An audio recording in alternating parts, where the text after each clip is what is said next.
Hello and welcome, I'm Kira Scribner, and today I'm going to be talking about the International Booker Shortlist.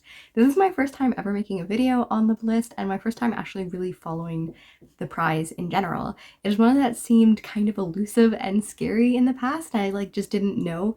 Because of the fact that it's translated literature that is published in Britain, it's often not books that are very accessible in Canada or that I've heard very much about, so I'm like, I don't even know where to begin. However, I've been following other people talking about it and stuff, and I feel like I have my own thoughts, even though I haven't read any of these books. So we are going to talk about the 6 books that have made it. What are my thoughts? Am I planning on reading them? Am I not planning on reading them? And we will see first. So the first one is Whale, and this is translated from South Korea, and it is a book that is actually quite old. It was first published in 2004 and has become a classic in South Korea and is very well regarded. It is an intergenerational story that looks at several different people, I think beginning with one woman.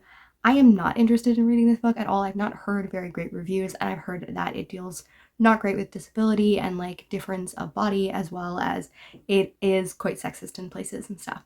So, and the author himself was like, I don't really remember what I wrote in this book. I've heard that it's very well regarded. It is not a book that I would be tempted to pick up, and I'm actually a little sad that it made the shortlist as well. I was hoping that other books would kind of go through and knock it out, but that is my own completely objective view based on no evidence of a book I have not read. But next book I am quite excited to maybe read, and this is A Time Shelter. This was translated from the Bulgarian and looks at this home that originally is made for people with dementia, and this unnamed narrator goes through and finds pieces of clothing and furniture and just apparel to make it look like it's from the past. So people with dementia who sometimes feel like they are stuck in the present and are confused and stuff like that because of the fact that they're not in the area in which they grew up, and dementia often reverts to earlier memories. So this is meant as a comfort and then becomes well known and becomes something that people outside of people suffering from dementia are looking for. If we follow this narrator looking at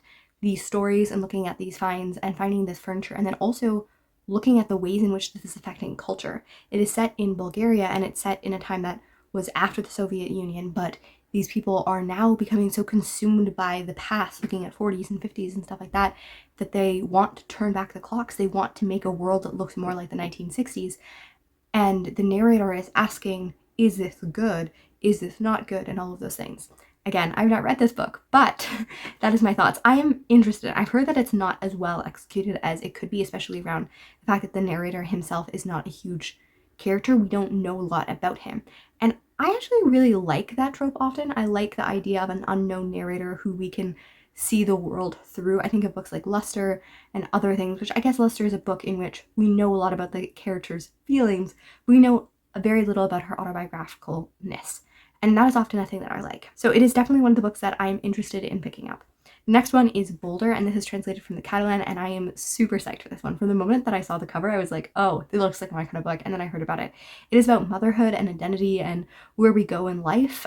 Boulder is the main character. It is named by her lover that because she's like a boulder who is just standing on her own, because they meet on a ship and they're traveling around, and then they end up making a home in Iceland, and her partner is like, hey, I want to have kids, and Boulder is like, I don't want kids, but I also don't want to lose you, so I'm going to go along with the kid thing. However, I'm not really okay with this, and all of these things. And it's looking at kind of, I think, around the idea of whether should we sacrifice our wants, and when you're in a relationship, what compromises and stuff should you have, and what is the purpose of not having children versus having children. Karl Anderson made a beautiful video about this and the discussion around children and stuff, and I also heard great reviews from Campbell and several other wonderful people that I follow and just have really enjoyed their conversations. So it is a book that I'm hoping to get and to read soon. And then the next one is Gospel According to the New World. This is a book that is translated from French, and it is by an 89-year-old author who has written many, many books before and has been shortlisted for this prize before. She has a neurological disorder and she is no longer able to see, so her husband dictated it for her and then has translated it. And it will probably be her last book ever. It's not a book that I would probably touch with a 10-foot pole personally. I've not heard great reviews of it. Again, I've heard that it's interesting, I guess, but it follows kind of the New Testament story of this boy who everyone says is a Messiah and stuff, and then he goes around and is haphazardly doing things that are in the New Testament and having these love affairs and stuff like that. And as someone whose faith is quite important to me, reading a version of a Messiah that is haplessly walking around and sleeping with women is not really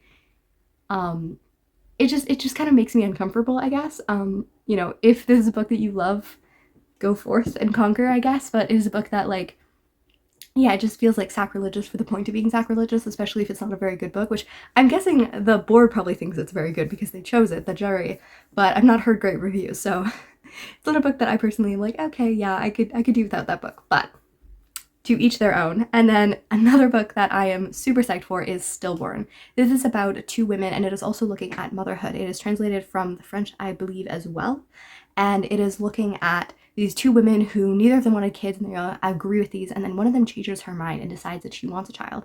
And the other one is quite bitter and annoyed at her friend that way, and she is frustrated at it. And she also happens to have some mothering interactions with someone as well and stuff. And she is looking at motherhood, and she is looking at her friend, and it sounds really, really interesting, looking at interactions between each other and the ways in which we relate, and how other people's decisions that really don't have anything to do with us relate to us is something that I'm really interested in. This is a book that I'm really, really excited, and I've heard such interesting comparisons between it and Boulder and the ways that they look at kind of the same things. If you put the synopsis and like cut it down to its cold notes, it's the same book, but it looks at it so differently, and I'm really, really excited to read it. Also, these blue covers, I know that there's a specific press that I just don't know the name of, but I'm always like, yeah, those are cool. And the last book that I'm going to talk about is Standing Heavy, and this is a book that is also translated from French, but the author is from Côte d'Ivoire, and that's probably a really bad butchering. I am really bad at speaking other languages because I have dyslexia, and I grew up in like Ottawa, which is a French English town, and like my family speaks French and stuff, and I still have no ability to speak it, so I'm really sorry. I'm not trying to like butcher names, and that's also why I'm not saying everyone's name in this list, because I know that I will butcher every single name. Like I was like sitting on Google like listening to it play over and over again and being like, I know what this is, why can my brain not say it? Anyways, that aside, Standing Heavy is about 3 security guards throughout different eras in the 1960s, 90s, and 2010s. And it's really interesting because they're immigrants, and immigrants often get looked at and surveilled in really ugly ways, and yet they're also being paid to surveil. And apparently it has really, really interesting ways in which it looks, and it sounds like a book that would be really something that I love. So like it and Time Shelter are both books that I'm interested in reading, and then Stillborn and Boulder are books that I'm like, yes, I need those now. So I think that I might splurge a little bit and buy some of them from Blackwell's in Britain so that I can have it like transferred over here, but I don't know. I don't know. I'm like, is that a grad present that I want? I never ever buy new books. I pretty much use libraries or use used bookstores, but I'm like, they're not in my libraries because they're not very popular or well-known books.